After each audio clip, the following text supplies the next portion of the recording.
Everybody doing? It's evening time here. Um, yeah, hope everybody's doing well today on this Monday. Um, a few things to get into. Um, Shakiri is ruled out, something I thought would happen. A lot of you were telling me that was fake news, but yeah, I kind of figured that was going to happen either way. Look, it's better to be safe than sorry. We're going into a hostile environment. You know, people's emotions are going to be raging anyway, especially in a place like Serbia. um, wouldn't want anybody to be put at risk, whether it be fans, players, coaching staff, whatever. And that's probably the best thing to do. All due respect to the Red Star Belgrade, if we can't have a good performance, get a great result in that stadium against that team tomorrow night, then we've got more issues. So not having Shakiri, although can play against any team. What's up, my man? Not just Belgrade, but maybe even especially because of the issue there, the political issues, whatever. We should still be fine. That's the thing. Politics these days are involved in everything, and it feels a shame that it's involved in football. I think Klopp spoke very well about um, the matter or lack thereof. He didn't go too much into detail because obviously people know why Shaq's not playing, but people still want to ask dumb questions in press conferences. So it is what it is. Not a surprise. And again, we still have more than enough, I think, to get a result there. Um, so yeah, it's really good on the injury front to see Dejan Lovren is back and fit. Um, and Naby Keita looks fit. Hasn't played football in a while though, so I can't imagine he'd be a part of that starting lineup. Stranger things have happened to me. I think it should be the same lineup that played against Arsenal, honestly. Mommy says, glad Naby is back. Hope he plays. Yeah, I hope he plays as well. If he starts, I'll be happy with it. I just can't see it happening. But again, you never know. But I do hope he gets a run out at some point in the match. I think that'll be good to get him back into the swing of things. Henderson will probably be ready and fit to play against Fulham. There's a funny kind of dynamic or thing about, Fab having such a good game for most people, and then people saying, oh, that's bye for Henderson. Now Fab has a not so great game against Arsenal. And people are saying we miss Henderson. We could have used Henderson. So I think that's funny how that happens. But yeah, excited about it. Excited that we have another chance to watch Liverpool. And typically I'd say kind of right the wrong, but I still don't really know if the draw against Arsenal was a wrong. So for me, it's more of just keeping in non-losing ways. And I think in that game, should definitely get the full 3 points.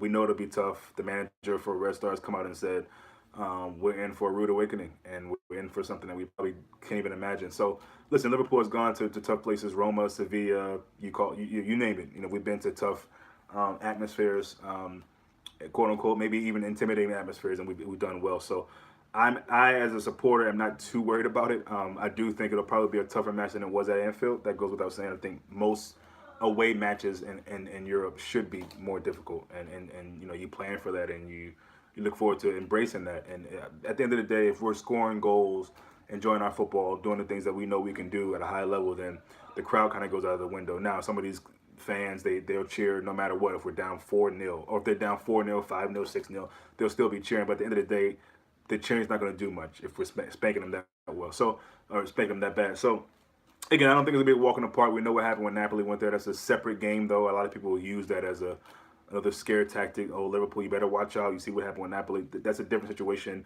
Two different teams, two different philosophies, tactics that are far different from a Liverpool versus Red Star game, in my opinion. Mama says after the game against Arsenal, the team must be raging. Yeah, I'd imagine so. I'd imagine so. And Klopp always says use that. Use that and make it work. For me, the lineup's got to be, of course, Ramsey's in goal. There's nobody else that should be playing.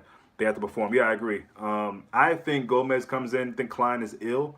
So I think Gomez comes in at right back, and not even necessarily because of Trent having a bad game. I don't think that's it. I think you got to pick and choose what games to rest guys, especially young guys. Not even rest, just give them a break, if you will. I'm gonna get to the forward three as well because I think there's one that should rest up top as well. But I think Trent comes back in at Fulham, fresh, ready, in a game where I think he can maybe possibly get a little bit more confidence back. He looks maybe shot of that right now. I don't know why or what's the issue with that, but I think I'd start Gomez there. If Lovren is fully fit and ready to play, I know he traveled. Then I think you start him with Van Dijk in the middle, and then Robinson on the left. Robinson was in an interview, so you know he's going to play. I don't think Alberto Moreno will play. So there are a lot of shouts for that, but I think Robinson gets his place there again in this game. Mame, yeah, same. I think Trent will come in. Lovren too. Yeah. Oh, you think Trent will come off or come in? Um, and then the midfield, like I said, I think it's the same. Fabinho, Milner, Genie. Look, Genie's played a lot of games. He's played a lot of games this season, in general for Liverpool, but in this season. And so if he rests him and put in maybe a Lalana, if Keita's up to speed, you put him in, you're fine with that. But I believe it'll be the same mid three that it was against Arsenal. And then up top is for me where it gets another change. Listen, I think Sturridge has had a kind of rough way to go, and it just happens. Being on the team that has this much quality, this much faith put into Firmino, he knows it's going to be hard to have games come by. You know what I mean? Or hard to come by games. Is that how I want to say it? Yeah. But I think he deserves a start. I think he deserves more playing time. Yeah, was thinking about it. Genie played all the games. Yeah, 69 matches for Firmino since last season. That's more than anybody on the team. Dahir, what's up, bro? What's up, bro? Sorry I missed that hangout with HH last night, but it was good to see you represented, man. I'm glad that you feel that we still have a fighting chance in the league. It was good to really hear that. So, but yeah, Firmino needs a break. 69 games is a lot. He looks knackered. I don't like to use the whole World Cup excuse because a lot of people played in the World Cup, and to be fair, I don't even know how much Firmino did play. I mean, I think Gabriel was definitely chosen over him in most games. So at the end of the day, there is something that's not there. It's not clicking. Um, and I think that's pretty obvious. It's pretty obvious. I mean, all the work he does off the ball is one thing, but he's asked to be dropped deeper into a 10. That might be affecting him. Just doesn't really have to seem to have that kind of consistency, that togetherness with Mane and Salah. And I don't know what it takes to get that a bit better. I think last season, for by and large, we had Ox. We felt like we had a more of a creative midfield to help him out with. So here's this. Thanks, bro. Glad to make a case. The Arsenal draw at the time was frustrating, but most of us feel better about it now. Title race is far from over. Yeah, that I think there's some of us who think it's over. Supporters of Liverpool, neutrals, and fans of other team, which I think a lot of it is just trolling and trying to stir up some banter or whatever. But it's definitely not over. It's a long way to go. The whole saying of it's a marathon, not a sprint, is very true. And listen, I said in the title, 5-6 weeks are going to be really important. Those teams will be fighting each other for points while we have a pretty, you know, I wouldn't say easy, but an easier fixture pile up in the next 5-6 weeks that we should be able to get max points from, I think. So, we can let Chelsea and Spurs and City and United, whoever else, Arsenal, beat up on each other while we try to get these points. And that's where it may come. You know what I mean? We're probably not going to match them on goal difference. So we've got to continue winning games. And at some point, they'll have their rough ways to go. And United is the first one up. So we'll see what United do with them.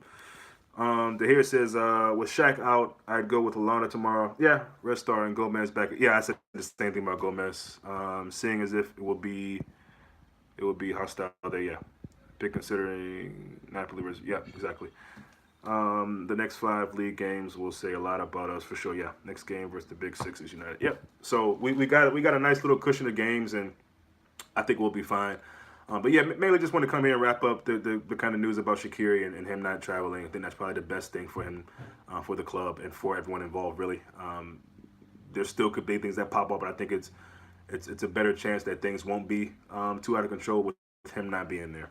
That could have made things really really bad. So, like I said, if we can't beat a team like Red Star, all due respect to them, without Shaqiri, then we've got bigger issues than we may have thought we already had. So, I expect it to be tight though. I expect it to be really tight.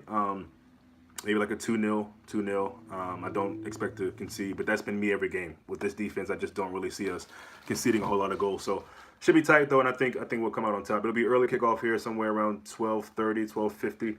So I have to try to duck out, maybe just see the second half, but I'm sure Liverpool will do well. And then yeah, Firmino just doesn't really seem at it. I don't know what the reason is, but I think maybe letting him kind of just rest mentally, physically, and then come back full strength. I think that's probably the best way for him. I think Sturridge definitely deserves a start, and hopefully we can get the front three or the front two in that case, Mane and Salah, back on the score sheet, and then winning ways. So that's about it for now, and we'll be back tomorrow at some point, probably post match. Hopefully I can see enough of the game to actually talk about it. But yeah, that's my prediction for the score, for the lineup, and yeah, made this kind of non losing run continue, and then we can be back and ready for Fulham, and then go into the international break. So happy about it. Looking forward to the game. Looking forward to a positive result, and look forward to speaking to you guys after. Have a good one.